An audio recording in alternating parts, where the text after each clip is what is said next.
Okay. So today, everybody, we need to talk about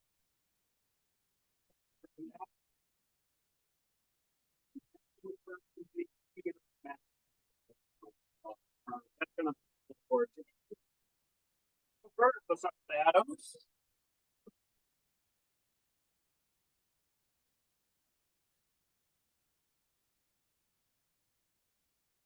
Atoms were in the late 1790s, and the big issue that's going to be in his presidency are conflicts with Democrats and Republicans, conflicts between France and Great Britain. And many times those conflicts intertwine. First, the conflict with France.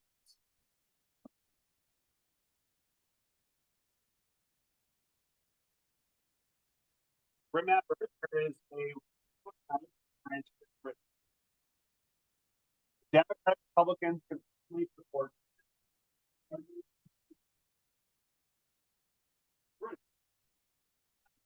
the state. Who does he support?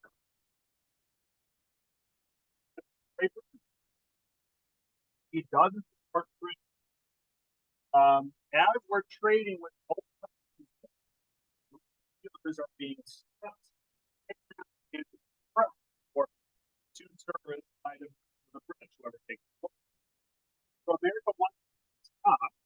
He initially tried to get the days period to fix it, and that didn't. And instead, to uh, lead to the XYZ.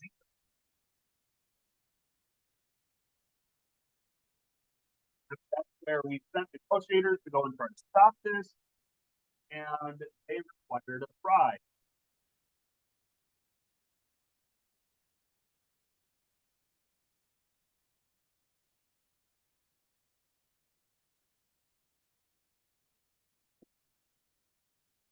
And Americans are like, oh, I'm not going to pay a bribe this way. And so this leads to American negotiators not getting a negotiation or result in the end of it. So that's continued. So this conflict with the United States and France is going to continue. The other big event that happens during his presidency, conflict between Democratic Republicans versus the Federalists.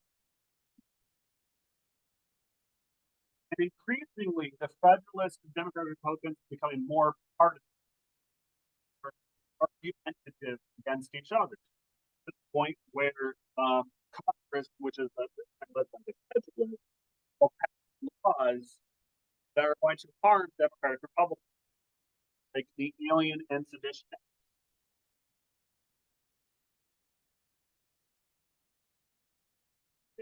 The Alien Act that made it um,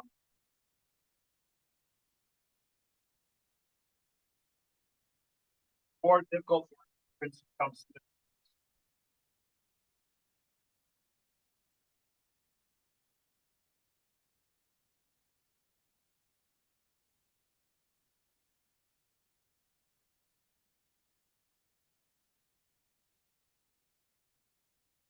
and target leaders are French, right? French, and they could become Democratic Republicans. They want that, so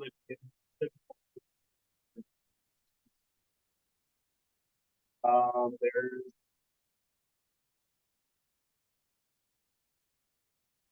which punishes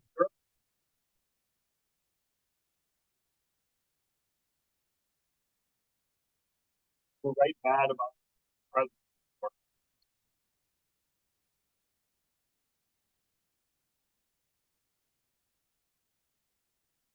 some Republican, Democratic Republican journalists thrown in jail.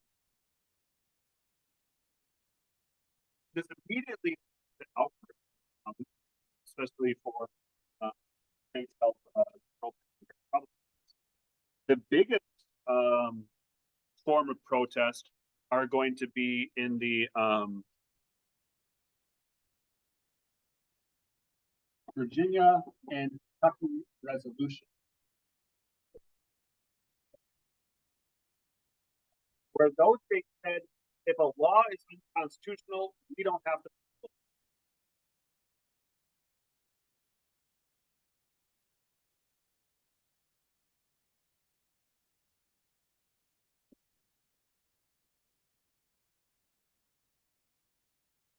According to Kentucky and Virginia, then, who decides whether a law is constitutional? Kind of, yeah. Those states do. And so this is showing or trying to argue that states have power, that states can at any time just say, we don't like this law, we think it's unconstitutional, we're not going to follow it.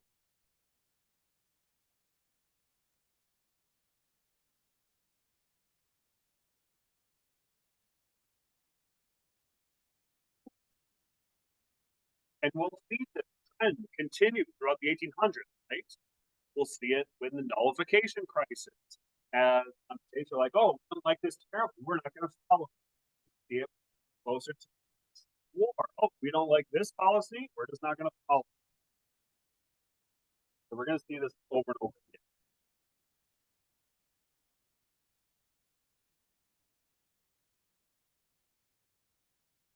What are the big things we need to remember for like during his presidency? But the end of his presidency is also going to be important because it brings the election of 18.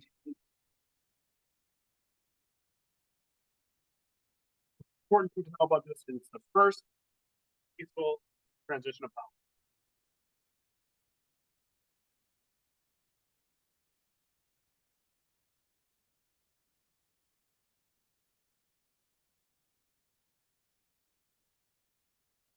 Going from one party.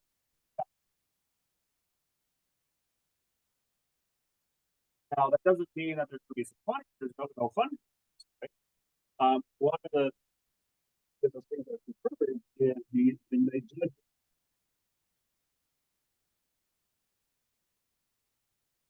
Adams appoints a bunch of federal leaning judges on important positions right at the very end of his presidency.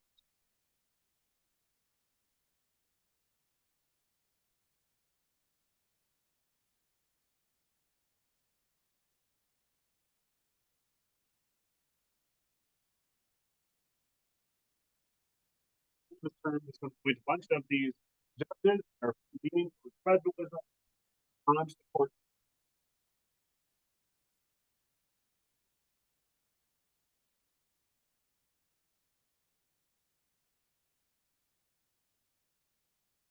One result of it is that Marbury versus Lucas,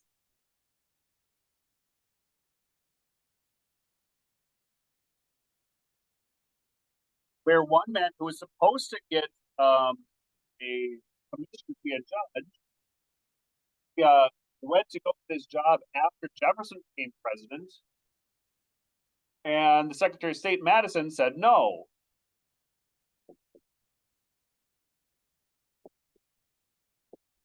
So he sued after not getting his job. It goes all the way to the Supreme Court, and the Supreme Court basically says, yeah, you should have got